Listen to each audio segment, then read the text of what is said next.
முன்னாள் பிரதமர் மன்மோகன் சிங் அவர்கள் காலமான செய்தி வெளியாகிருக்கு. கடைசி நேரத்துல அங்க என்ன நடந்துச்சு, இந்த ஒரு பேச்சுவார்த்தை நடந்துச்சா, என்னாச்சுங்கிறத வாங்க பார்க்கலாம். முன்னாள் பிரதமர் மன்மோகன் சிங் அவர்களுடைய உடல்நிலை மோசமான நிலைமையில டெல்லியில எய்ம்ஸ் மருத்துவமனையில அவர் அனுமதிக்கப்பட்டிருக்கிறதா தகவல்கள் வெளியாகி இருந்துச்சு. இன்று மாலை 8 மணிக்கு அவரை மருத்துவமனையில சேர்த்திருந்தாங்க. மருத்துவமனையோட அவசர சிகிச்சை பிரிவுல அவரை சேர்த்திருந்தாங்க. அவருடைய உடல்நிலை அப்பவே ரொம்ப மோசமா இருந்ததா செய்திகள் எல்லாம் கூட ரொம்ப வேகமா பரவ ஆரம்பிச்சது. இதை தொடர்ந்து அவருக்கு தீவிர சிகிச்சைகள் கொடுக்கறதாகவும் செய்திகள் ரொம்ப வேகமா பரவிக்கிட்டு இருந்துச்சு. அந்த வகையில அவரை பாக்குறதுக்காக நிறைய பேர் மருத்துவமனைக்கும் விரைந்து போனாங்க.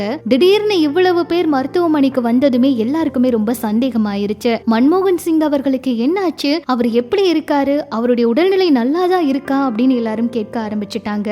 எப்பவும் போல சிகிச்சைக்காக தான் அவரை சேர்த்திருக்காங்கன்னு நினைச்சா அவர் உயிர் பிரிந்திருச்சு, மூச்சு திணறல் தான் காரணம் அப்படிங்கிற மாதிரி செய்திகள் வெளியாகி இருந்துச்சு. மன்மோகன் சிங் அவர்கள் இந்தியாவோட சீக்கிய சமூகத்தை சேர்ந்த முதல் பிரதமர். ஆக்ஸ்போர்ட் பல்கலைக்கழகத்துல பொருளாதாரத்துல முனைவர் பட்டம் பெற்றிருக்காரு. 1966 இருந்து 69 வரைக்குமே ஐநாவுல பணியாற்றி இருக்காரு. மறைந்த முன்னாள் மத்திய அமைச்சர் லலித் நாராயண் மிஸ்ரா அவங்களுடைய வர்த்தகம் தொழில்துறை அமைச்சகத்துல ஆலோசகரா நியமிச்சாரு. மத்திய அரசோட தலைமை பொருளாதார ஆலோசகர், ரிசர்வ் வங்கி ஆளுநர், திட்டக்குழு தலைவர்னு பல்வேறு பதவிகளை வகிச்சிருக்காரு. 91ல PV நரசிம்மராவ் தலைமையிலான மத்திய அமைச்சரவையில பொறுப்பேற்றாரு. அப்ப இந்தியா கடுமையான பொருளாதார நெருக்கடியில சிக்கி தவிச்சது. பொருளாதார துறையில சிறந்து விளங்கிய மன்மோகன் சிங் துணிச்சலான பல நடவடிக்கைகளை மேற்கொண்டு சீர்திருத்தங்கள் எல்லாம் உண்டாக்குனாங்க. மன்மோகன் சிங் பிரதமரா பதவி வகித்த காலகட்டத்துல இந்தியாவோட பொருளாதாரம் வேகமா வளர்ந்திருந்துச்சு. மன்மோகன் சிங் அவர்கள் முன்னாள் நிதியமைச்சர் ப. சிதம்பரத்தோடு இணைஞ்சு